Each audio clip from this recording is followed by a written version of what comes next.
শুরু করছি ৫টার পাঁচ। আপনারা জানেন এই মুহূর্তে রাজ্যে এসআইআর প্রক্রিয়া চলছে, আর অন্যদিকে সামনেই বিধানসভা নির্বাচন। তাই রাজ্যে এই মুহূর্তে ঘটনার ঘনঘটা, আর সেই ঘটনার ঘনঘটা থেকেই কয়েকটি গুরুত্বপূর্ণ ঘটনা বা ইস্যু নিয়ে আজ ৫টার পাঁচে আমি আহেলি বিস্তারিত আলোচনা করব। শুরুতেই যেদিকে আমরা চোখ রাখবো, ময়ে মুসলিম ভোট, ময়ে মিম, আবার ময়ে মা মাটি মানুষ। ২৬-এর ভোটে কোন দিকে ঝুঁকবেন বঙ্গের সংখ্যালঘুরা? মুসলিম ভোটে নজর রেখেই মালদা, মুর্শিদাবাদ, দক্ষিণ দিনাজপুরেও ডালপালা মেলছে ওয়েসির দল। তৃণমূলের রাতের ঘুম কাটবে? গুরুত্ব দিতে যদিও রাজি নয় জোড়াফুল। চোখ ধাঁধানো না হলেও বিহার ভোটে সফল মিম। ৫টি আসন ওয়াইসি দলের ঝুলিতে। মিম বিহারের যে ৫টি আসন জিতেছে সেখানে মোট বিহারের ৪০% বেশি সংখ্যালঘু। তাই বিহারের পর এবার বাংলার সংখ্যালঘু ভোটে নজর মিমের। মালদার ১২টি বিধানসভার মধ্যে ৮টিতে ফ্যাক্টর সংখ্যালঘু ভোট। রতুয়া, চাঁচল, মানিকচক, মালতীপুর, সুজাপুর, মোথাবাড়ি, হরিশ্চন্দ্র ও বৈষ্ণবনগরে প্রার্থীদের ভাগ্য নির্ধারণ করে সংখ্যালঘুরা। সংখ্যালঘু ভোট নিয়ে বাজিমাত করতে ময়দানে নেমেছে মিম থেকে আইএসএফ। ইতিমধ্যে হুমায়ুন কবির বৈষ্ণবনগর বিধানসভায় তাঁর দলের প্রার্থী ঘোষণাও করেছেন। বাড়ি বাড়ি প্রচার শুরু করেছে মিম। আইএসএফ বিধায়ক নওশাদ সিদ্দিকী তার দলের হয়ে অধিকার যাত্রা সভা করে গেছেন চাঁচলে। ফলে সংখ্যালঘু বিভাজন রাজনীতিতে বিধানসভার আগে সরগরম মালদার রাজনীতি। ২৬-এর ভোটের আগে রাজ্যের শাসক দলের কাছে মাথা ব্যথা মিম। তৃণমূলকে কতটা বেগ দিতে পারে ওয়াইসি দল?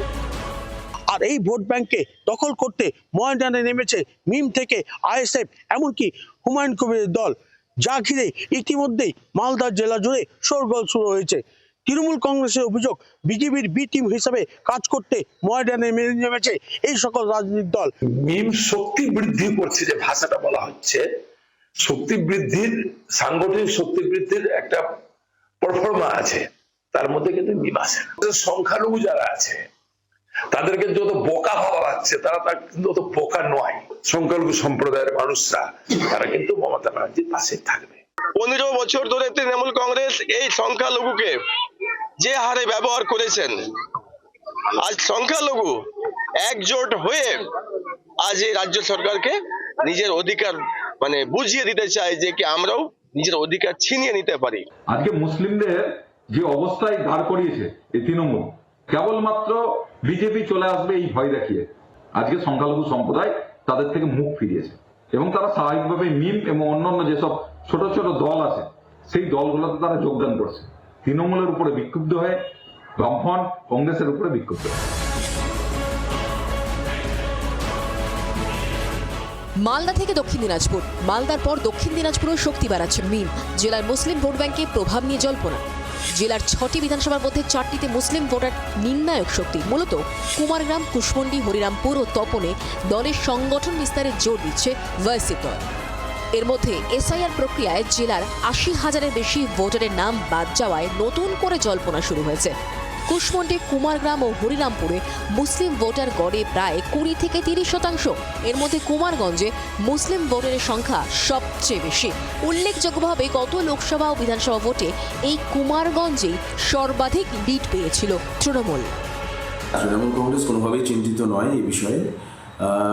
তার কারণ কিছু মানুষকে কোথাও ভুল বুঝিয়ে হয়তো টানার চেষ্টা করা যেতে পারে, কিন্তু তৃণমূল কংগ্রেস তো ধর্মের রাজনীতি করে না, তৃণমূল কংগ্রেস কর্মের রাজনীতি করে। দক্ষিণ দিনাজপুর জেলায় তৃণমূল শক্তিশালী হলো না, বাম শক্তিশালী হলো না, কংগ্রেস শক্তিশালী হলো না, মিম শক্তিশালী হলো, এতে বিজেপির কিছু যায় আসে না।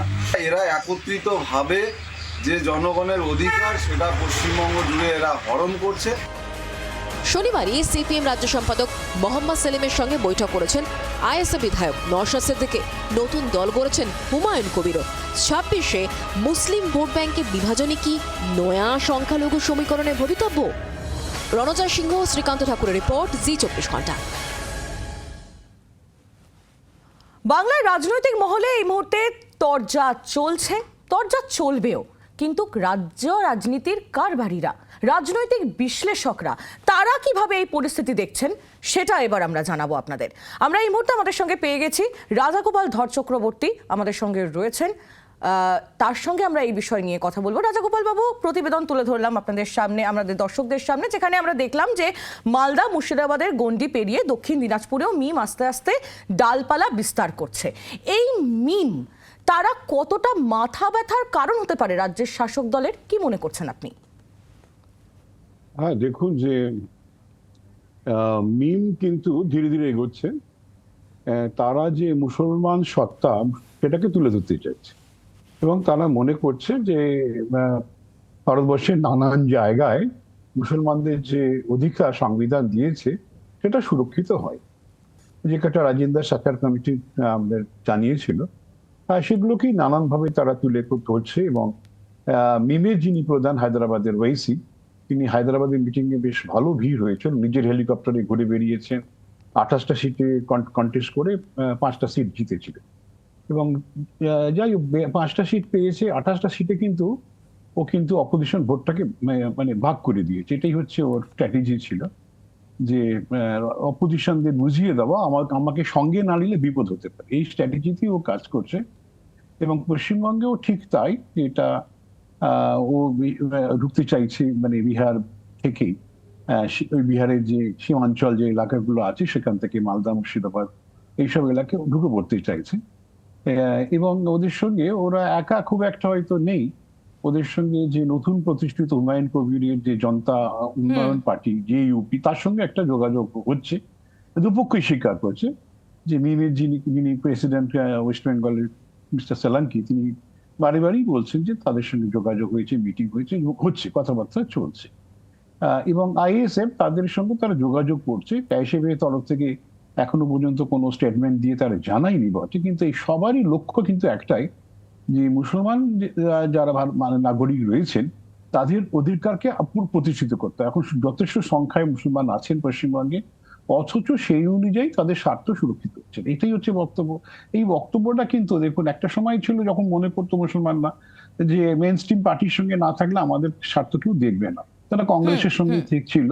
আবার যখন বামেরা আসে, বামেদের সঙ্গে শিরক ছিল, আবার তৃণমূলের জমানা আসতে ওদিকেই চলে যায়। কিন্তু এখন মনে করছে যে খুব একটা সুরক্ষিত এতে হচ্ছে না। এই যে দলদাস হয়ে অন্য দলের সঙ্গে থাকা, মুসলমান স্বার্থের ছাড়া এরা অন্য কথা বলছে। এবং তৃণমূল কংগ্রেস যেমন একদিকে ইমাম ভাতা দিয়েছে, অন্যদিকে পুরোহিত ভাতা, তারপরে ধরুন একেবারে। এবং এই বিষয়গুলি রাজ্যের শাসক দলের প্রতিনিধিরা তারা বারবার বলছেন যখনই মিম, আইএসএফ বা হুমায়ুন কবিরের নতুন দল নিয়ে আলোচনা হচ্ছে। আপনি আমাদের সঙ্গে থাকুন রাজাগোপাল বাবু, আপনাদের শোনাবো এই মিম ফ্যাক্টর নিয়ে রাজ্যের শাসক দল এবং তার পাশাপাশি বিজেপি কি বলছেন তারা, শুনুন পরপর। 2020 সালে যখন বিজেপি বিহার জিতেছিল, বিজেপির নেতারা স্লোগান দিয়েছিল এবার বাংলা পারলে সামলা, এবং তখন তাদের হাতিয়ার হিসাবে মিমকে ডিপ্লয় করেছিল উত্তর দিনাজপুর, মালদা, মুর্শিদাবাদে কোচ প্রার্থী দিয়ে যদি সংখ্যালঘু ভোট কেটে কিছুটা বিজেপিকে সুবিধা পাইয়ে দেওয়া যায়। বাংলার মুসলমানরা, বাংলার সংখ্যালঘুরা তো বোকা নয়, তারা জানেন 365 দিন যে মানুষটি তাদের পাশে থাকেন, সুরক্ষা দিয়ে থাকেন, তার নাম মমতা বন্দ্যোপাধ্যায়। পরীক্ষার আগে দুম করে একদিনের জন্য নাটক করে পড়তে বসে তারপর পরীক্ষা হলে চুকলি করে ফাঁস পাওয়া যায় না, এটা বিজেপিকে বুঝতে হবে। হিন্দুরা জানে হিন্দুদের দিকে কারা রয়েছে, কারা বাঁচাতে পারে। পশ্চিমবঙ্গের সংখ্যালঘু মুসলমান যারা রাষ্ট্রবাদী, যাদের বুকের মধ্যে পাকিস্তান এর পতাকা নিয়ে ঘুরে বেড়ান না, তারা ভারতীয় জনতা পার্টির সঙ্গে আছে, তারা ভারতের জনতা। কিন্তু যারা এই ভারতে বাংলাদেশ থেকে অনুপ্রবেশ করেছেন কিংবা অনুপ্রবেশকারীদের আস্তানা গাড়তে সাহায্য করেছেন, রোহিঙ্গাদের আস্তানা গাড়তে সাহায্য করেছেন, তারা এই দেশের নাগরিক হতে পারেন না, তাদেরকে সরতে হবে। আমি আবার চলে যাব রাজনৈতিক বিশ্লেষক রাজাগোপাল ধর চক্রবর্তী আমাদের সঙ্গেই রয়েছেন। রাজাগোপাল বাবু, আপনি তো শুনলেন তৃণমূল এবং বিজেপির বক্তব্য, তাহলে শেষ বিচারে মিম কতটা দাগ কাটতে পারবে বঙ্গ রাজনীতিতে বলে আপনি মনে করছেন? হ্যাঁ, দেখুন, মিম যদি একটু আগ্রাসী হয়, মানে খুব অ্যাগ্রেসিভ ক্যাম্পেইন করে, পয়সা খরচা করে, মানুষের কাছে পৌঁছবার চেষ্টা করে, মিমি যথেষ্ট পয়সা আছে, হ্যাঁ বুঝতেই পারছেন, ওয়েসি হেলিকপ্টার করে বিয়া চষে বেরিয়েছে, যে 28টা সিটে দাঁড়িয়েছে। এবং এখানে যদিও পয়সা খরচা করে, তাহলে বোঝা যাচ্ছে যে ক্ষতিটা কার হবে। মুসলমান ভোট যদি ভাগ হয়, মুসলমান ভোটের কোনো অংশই বিজেপির কাছে যায় না। মুসলমান ভোটের অধিকাংশ কারণ প্রায় 90 থেকে 95% তৃণমূল পায়। সুতরাং সেখানে যদি ভাগ বসে যায়, তাহলে তৃণমূলের লস হবার সম্ভাবনা আছে। তাই বিজেপি ইচ্ছে করেই এই ব্যাপারটাকে আরো উস্কে দিতে চাইছে, যাতে করে হিন্দু মুসলমান ভাগটা যদি তীব্র হয় তাহলে মুসলমানদের মধ্যে একটা চেতনা হবে যে না, আমাদের এক কাট্টা হতেই হবে। অর্থাৎ রাজ্যের শাসক দল এবং প্রধান বিরোধী দল তারা উভয় এখন নিজেদের স্বার্থ দেখছেন।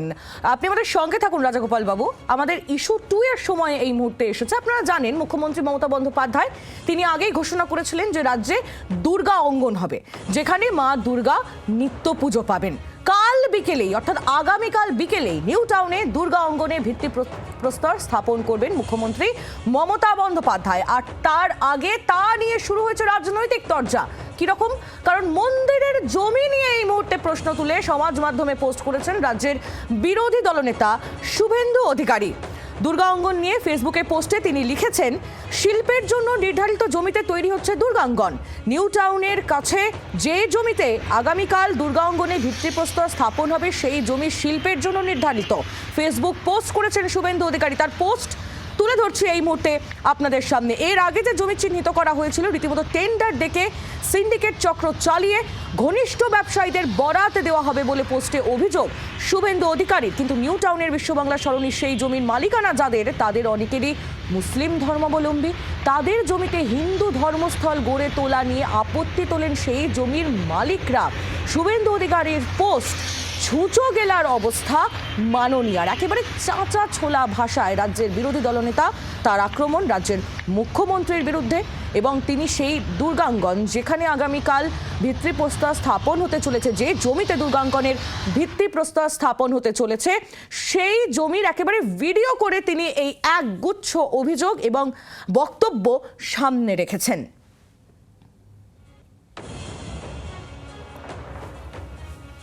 আর এই ছবি দেখতে দেখতেই আমি চলে যাব রাজাগোপাল ধর চক্রবর্তী আমাদের সঙ্গেই রয়েছেন একেবারে সরাসরি। রাজাগোপাল বাবু, ভোটের আগে তাহলে মন্দির মসজিদ রাজনীতি চলছেই, আর সেখানেও একটি সংখ্যালঘু এবং সংখ্যাগুরু অ্যাঙ্গেলও রয়েছে। হ্যাঁ, দেখুন, যেহেতু মানুষ অর্থনৈতিক জিনিসটা দিয়ে কষ্ট পায়, কিন্তু ভোটের সময় এমন একটা আবেগ তৈরি হয় যে তখন এই অর্থনৈতিক সমস্যাগুলোকে ভুলে যায়। অনেক সময় খেয়ালই করে না, তারা আবেগটা, যেটা ধর্মীয় আবেগ ইত্যাদিগুলো বড় বেশি প্রাধান্য দিয়ে ফেলে। এবং এইটা মানুষের অতীতে নানান বিহেভিয়ারে দেখা গেছে যে কি সমস্যা চলছে, কি থেকে সেখান থেকে বেরিয়ে আসা যায়, সেটার চেয়েও এইগুলো বেশি তাদের নজর। তার ফলে মানে যারা মূল রাজনৈতিক দল, যেটা আমাদের পশ্চিমবঙ্গে তৃণমূল এবং বিজেপি দুজনেই চেষ্টা করছে কি করে এই ধর্মীয় আবহাওয়াকে কাজে লাগানো। তৃণমূল দেখছে যে মুসলমান ভোট খুব একটা নিরাপদে নয়, তাদের নিজস্ব ভাবনা চিন্তা তৈরি হচ্ছে, শিক্ষা তাদের মধ্যে বাড়ছে। এই অবস্থায় দাঁড়িয়ে যদি হিন্দুদের একটা বড় অংশকে পাওয়া যায়, উনি সেটা বোঝাতে চাইছেন আমি হিন্দু বিরোধী নই। দীঘাতে জগন্নাথ ধাম তৈরি করলেন, হিন্দু পুরোহিতদের পয়সা দিলেন, পুজোর সময় ব্যাপক টাকা দিলেন সব ক্লাবকে। এখন সেটা নিয়ে ডিভিডেন্ড পেয়েছেন। এখন দুর্গা অঙ্গন, দুর্গা তো পুজো সব পাড়ায় পাড়ায় হয়, পুজোর সময় হয়। দুর্গাকে পুজোর সময় মানুষ অত্যন্ত কাছের বলে মনে করে। এখন একটা পার্মানেন্ট দুর্গা অঙ্গন করতে চাইছেন, হিন্দুদের বলতে চাইছেন যে তোমরা যারা পুজো মিস করছো বা হয়তো অন্য সময় দুর্গা পুজো করতে চাও, তারাও চলে এসো। অর্থাৎ হিন্দুদের কাছে আসার চেষ্টা করছেন। এই সময় শুভেন্দু অধিকারী কার্ডটা যে খেলতে চাইলেন, উনি বলতে চাইছে ওটা শিল্পের জমি, ওই জমিতে মুসলমানদেরও ওখানে জমি রয়েছে। তার ফলে একটা ভাবাবেগকে জাগিয়ে তোলা, যাতে করে এই ব্যাপারটাকেও একটা ধর্মীয় ভিন্ন মত তৈরি হয়। এবং ভিন্ন মত তৈরি হলেই লক্ষ্যটা হচ্ছে মুসলমানদেরকে একেবারে সচেতন করে তোলা, যাতে করে তারা এই সরকার থেকে কিছুটা পিছিয়ে যায়। সেই উদ্দেশ্য সফল হলেই কিন্তু অনেকটাই বিপদ হতে পারে।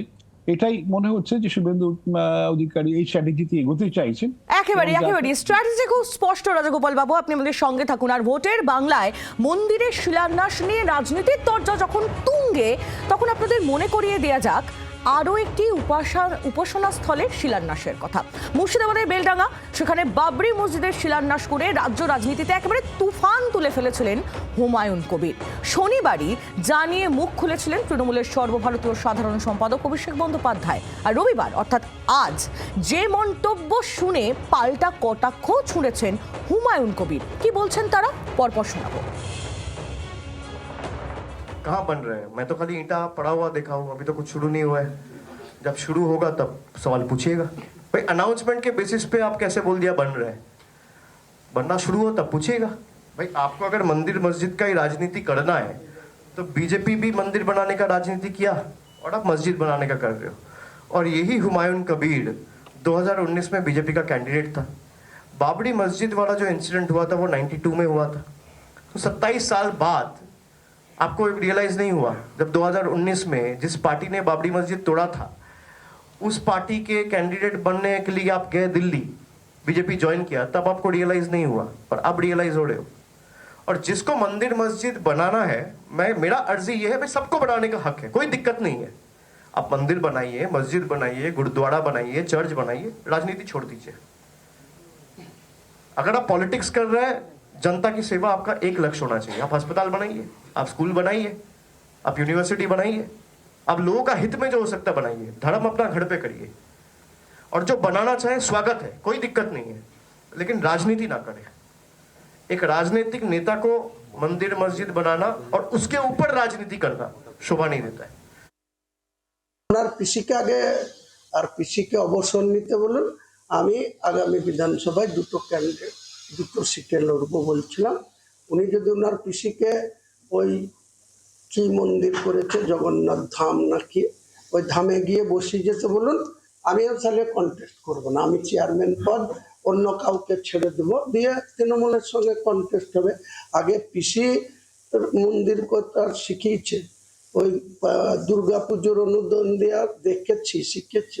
পিসির সঙ্গে ওই জন্য তো টক্কর দেওয়ার জন্য মসজিদ করছি। তা মসজিদ করলে যদি অবসর নিতে হয়, রাজনীতি ছাড়তে হয়, তাহলে ওনাকে ওনার পিসিকে আগে ছাড়িয়ে দেন, উনি আগামী দিনে মুখ্যমন্ত্রীর প্রজেক্ট ক্যান্ডিডেট হোক, তাহলে বোঝা যাবে উনি কত বড় ট্যালেন্ট নেতা।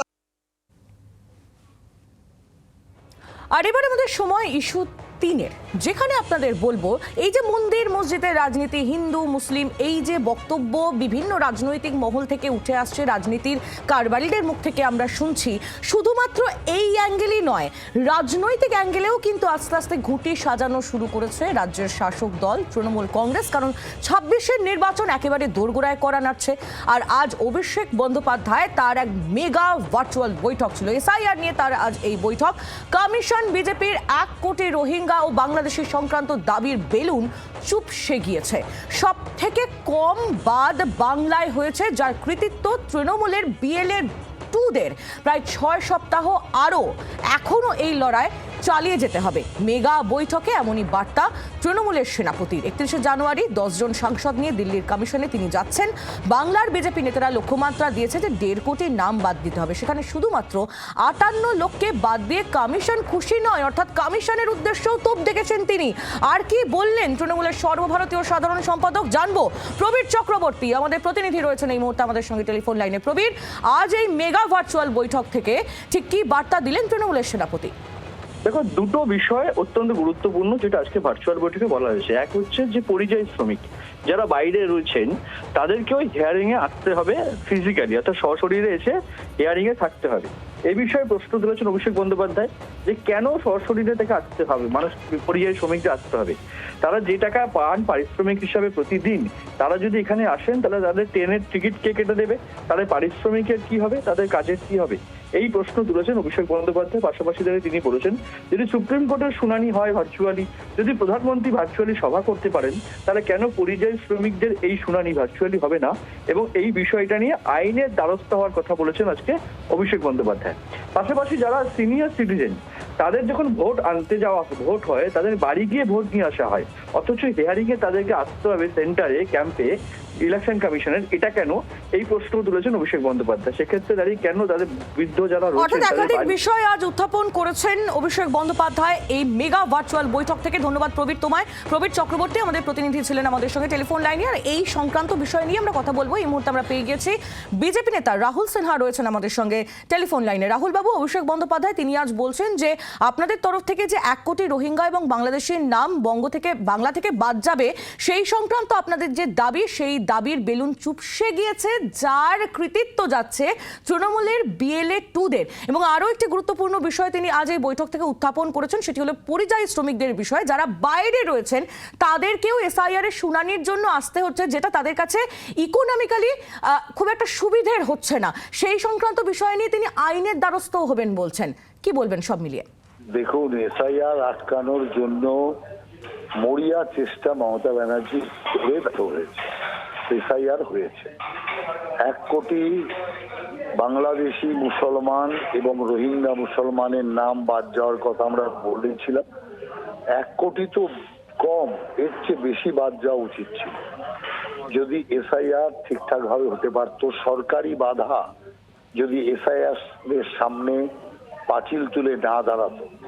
বাদ তো গেছে, কিন্তু যে পরিমাণ অনুপ্রবেশকারী এবং রোহিঙ্গা মুসলমানের বাদ যাওয়ার কথা ছিল তারা বাদ যায়নি। কিন্তু তাতে চিন্তার কোনো কারণ নেই। 26-এ যেই তৃণমূল গিয়ে বিজেপি পাওয়ারে আসবে, আপনি দেখবেন যেমন করে এসআইআর এর নাম শুনে দলে দলে অনুপ্রবেশকারী মুসলমান বাংলাদেশে পালিয়ে গেছে, নিজেরাই নিজেদের অনুপ্রবেশকারী ডিক্লেয়ার করে, ঠিক তেমনি ভাবে বিজেপি ক্ষমতায় আসা মাত্রই দেখবেন রোহিঙ্গা মুসলমান পালাচ্ছে, বাংলাদেশি মুসলমান পালাচ্ছে। একেবারে রাহুল বাবু, বোঝাই যাচ্ছে আপনার বক্তব্য। অনেক ধন্যবাদ আপনাকে। আর আরো একটি গুরুত্বপূর্ণ বিষয় 5টার পাঞ্চ আজ আপনাদের জানাবো। সেখানে জানাচ্ছি কেন্দ্রের বিরুদ্ধে বোমা বিজেপি সাংসদের, কারণ তিনি একেবারে মন্তব্য করছেন যে যারা কাগজ দেখবেন তারা বাংলাদেশি, পাকিস্তানি। সেই তালিকায় কারা রয়েছেন জানেন? প্রধানমন্ত্রী, রাষ্ট্রপতি, রাজ্যপাল। তাদের প্রত্যেককে পাকিস্তানি এবং বাংলাদেশি বলে তোপ। তালিকায় নাম না থাকলে সব সুবিধা বন্ধ, এমনই বিস্ফোরক মন্তব্য বিজেপির রাজ্যসভার সাংসদ অনন্ত মহারাজের।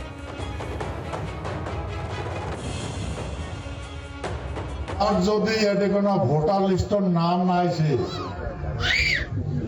তোমার ব্যাংক ট্যাঙ্ক সব ফ্রিজ হয়ে যাবে, কোনো সুবিধা পাবেন না।